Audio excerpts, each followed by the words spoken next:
Welcome to day 4 of the Podcasting Challenge course. Today, we're going to talk all about branding. You might be asking yourself, why is branding important?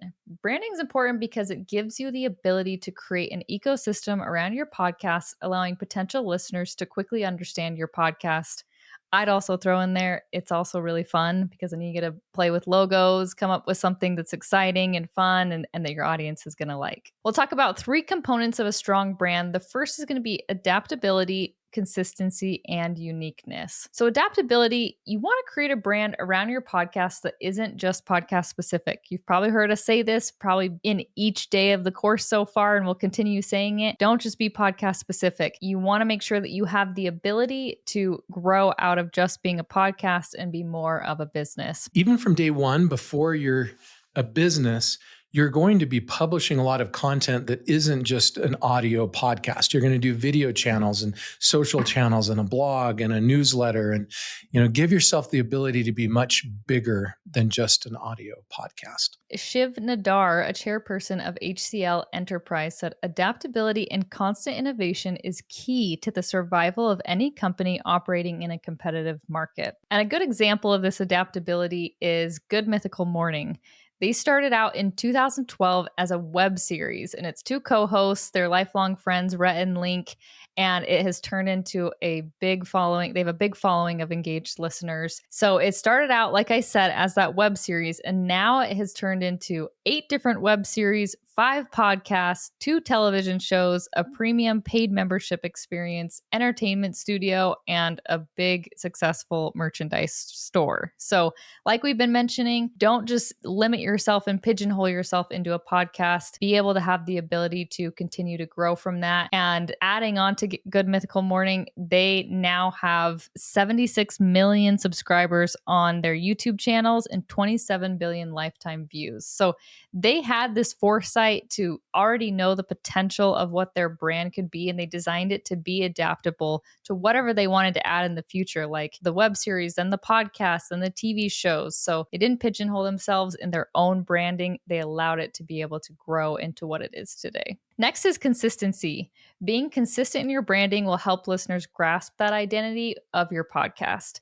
So make sure that on your social media, on your website, on anything you publish, you are consistent with the same branding. People are going to be able to start recognizing it. They'll be more likely to come back and listen to you. And if they're scrolling on social media and they see your logo pop up, they'll go, hey, I know that, and I'm going to take a look at it. So try and be as consistent as possible and not changing the branding too frequently or using different colors that don't match your current branding. Make sure to try and be as consistent as possible. When you're considering creating your brand, these are some things to consider. What makes you unique? What personality traits do you want your podcast to have? And this is one that I like asking people often is, how do you want your message and the way you share it to affect your audience emotionally? And what feeling do you want your audience to get when they look at your branding? I think sometimes that can help you start to think through, okay, what do I want to include in my logo? What do I want the overall feel of my website or the colors I use to look like? And the last thing would be, what does your ideal listener need? So what would be something that they need that you can use in your branding to help drive them to come and take a look at what you have to offer? So first thing we're going to talk about is colors. So colors can be used to invoke certain emotions and help push a purpose or idea behind your brand. So one good example of something that everyone kind of recognizes is that red color of a Coca-Cola. Love Coke. So that iconic red color will evoke happiness, energy, excitement. So it's really important to understand what message you want the colors in your logo and your brand image to bring. So like Coke, that red is something that anytime I see that makes me happy, makes me excited, makes me thirsty, really want a Coke now.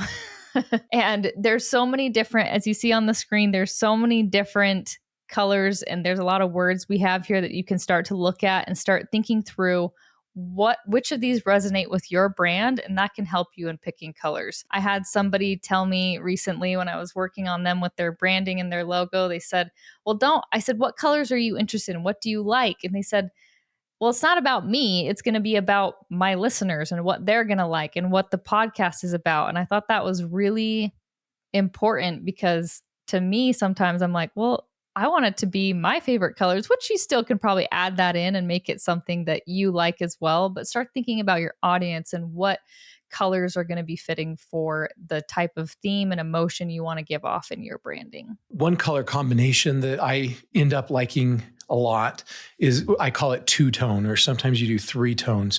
And you notice in the logo right here, we have two tones of blue that are there.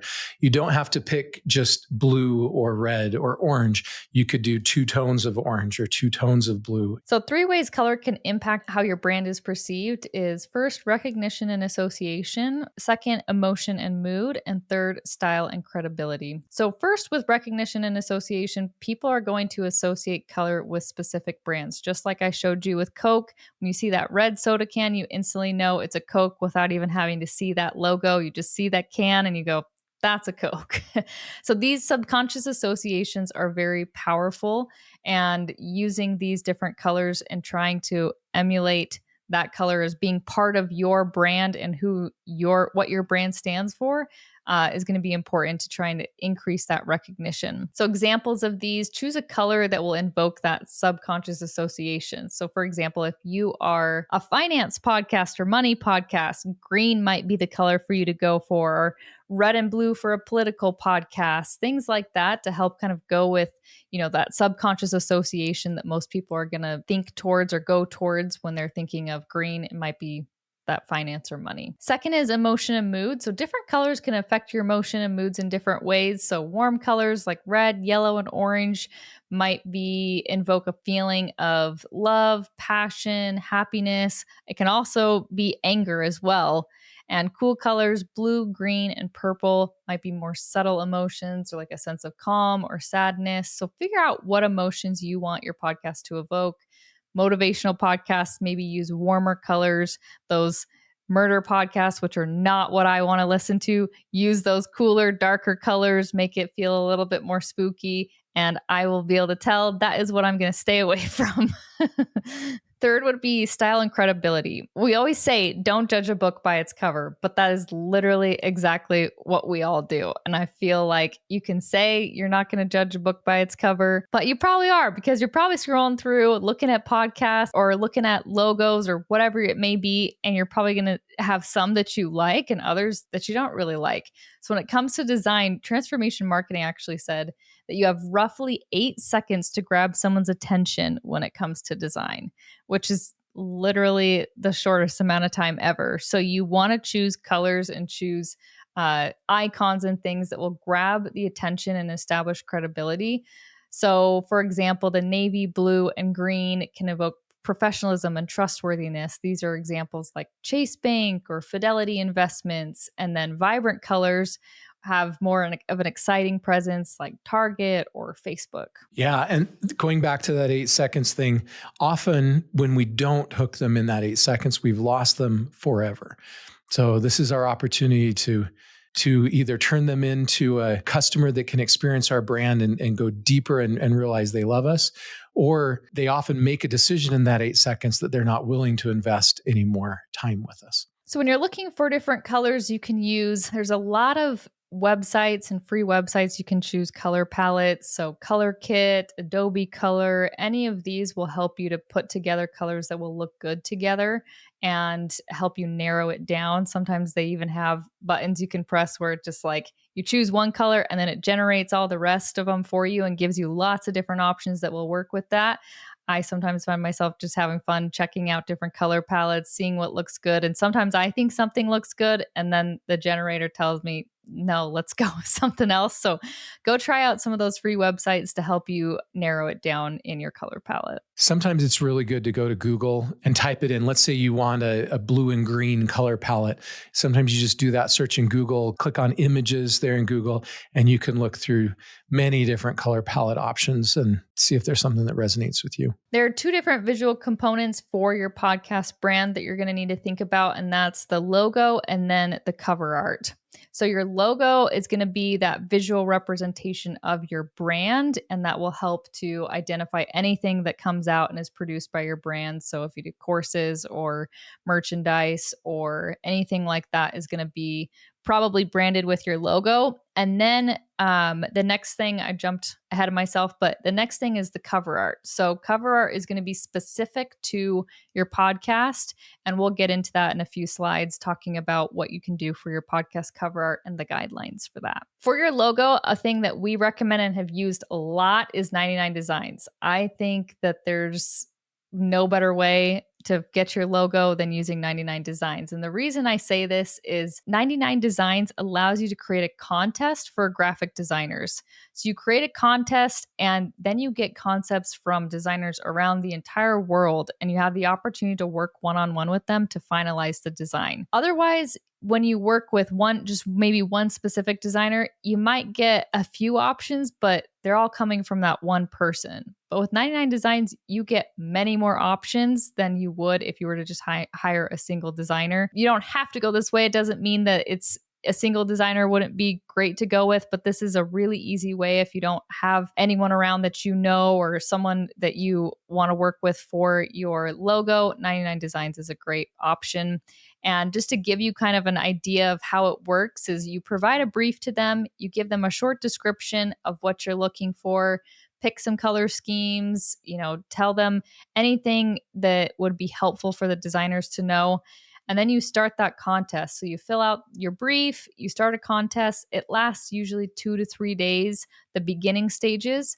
Then you get to go through and you get to look through all of the submissions, start picking out ones that you like, pick those finalists. And then once you've picked the finalists, you get to give a bunch of feedback on those designs, work with the designer one-on-one, and then you get to pick a winner. Then you get to choose that final design, and you have the opportunity to work one-on-one with them to make any final adjustments. So that's just a recommendation that we usually recommend to people to use because you get a lot more options, and we've had a good success with it. We love it. Like this logo, I believe, is a 99 Designs logo, as are many of our other logos. And they do such a good job because you have so many different designers competing and you have so many different logos to choose from. If you do it right, we usually have more than 100 different logos created during a contest. And you get 100 logos created for $297. We never pay higher than just the bronze package, that lowest level package. So 100 logos for $300. And your chance of finding something you love just goes way up if you do this.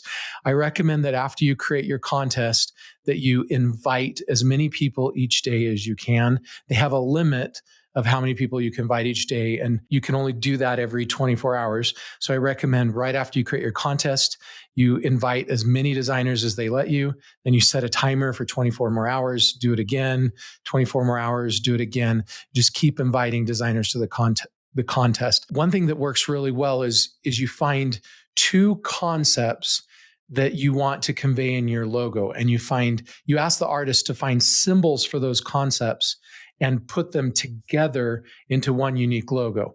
We wanted in this logo, for example, to show growth, and we wanted to show podcasting, right? So we had a microphone and we had the growth line, the growth arrow. And so then he was able to combine both of those together and make this logo for us that was uniquely us.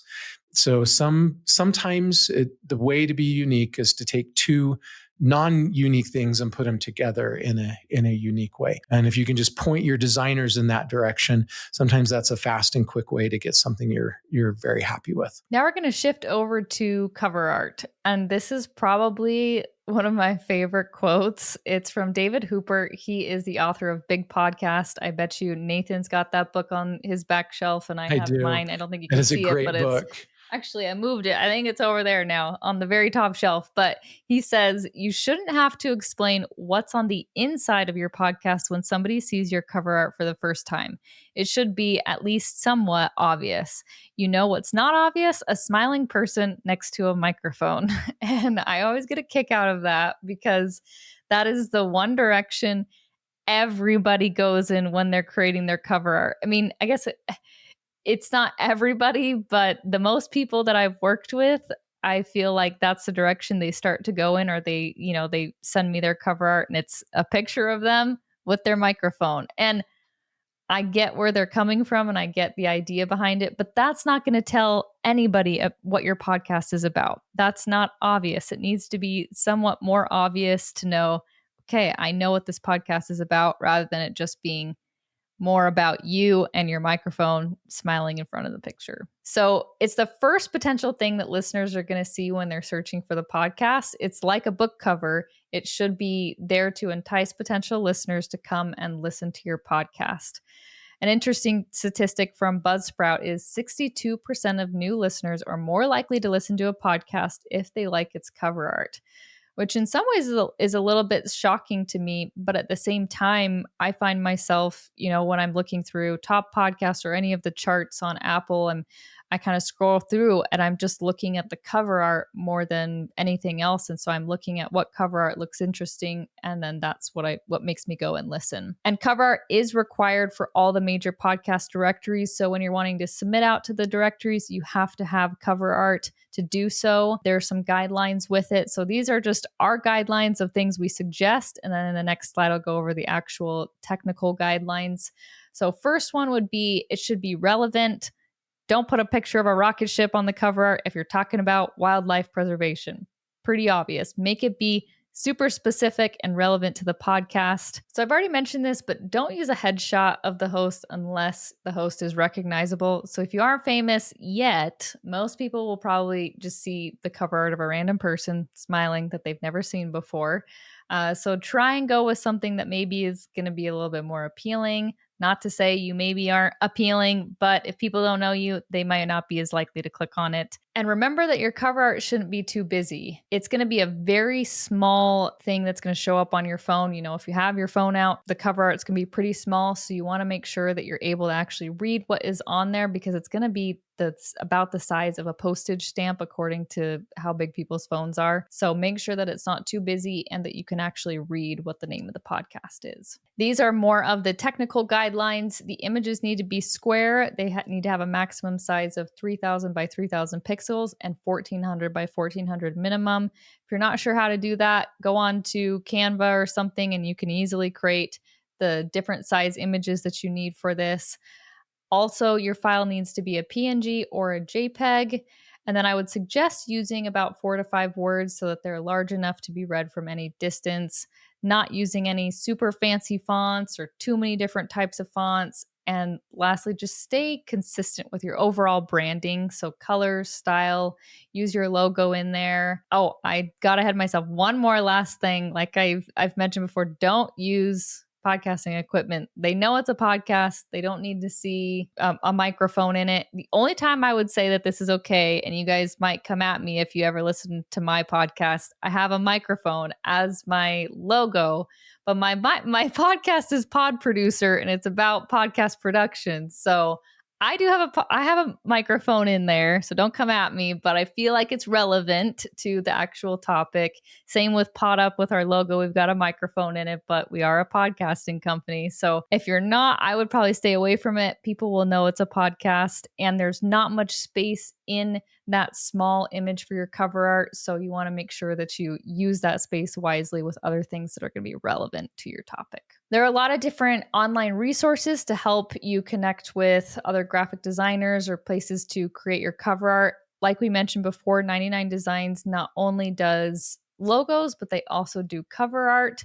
But if you're trying to get things up and going fast, you can go on and use any of the platforms like Canva and easily create cover art, and this will help expedite the process. You could just use your logo inside a square that will fit for the podcast platforms and use that to begin with, just to get submitted out to the platforms. And as you go on, you could change it. All right, action items for today is going to be develop your podcast brand identity. Start to pick out that color palette. Go look at different color palettes and pick out what you think will work best for you. Start that 99 Design logo contest or work with a designer to create your logo. And then lastly, once that's done, optimize your logo to be used as cover art. So this challenge is a 14-day challenge, and our goal is to help you get your show launched and first episodes recorded and edited and published and syndicated. The logo may take you a week or 10 days to finish. So if you want to be able to complete your challenge within the 14 days, it's pretty important that you start your logo contest today. So I just reiterate the importance of that. Go to 99 Designs, just pick the cheapest package that's there for logo creation and get your contest started. Thanks for joining us for day 4. We're going to talk about in day 5 how to build your website for your podcast, and we'll see you then.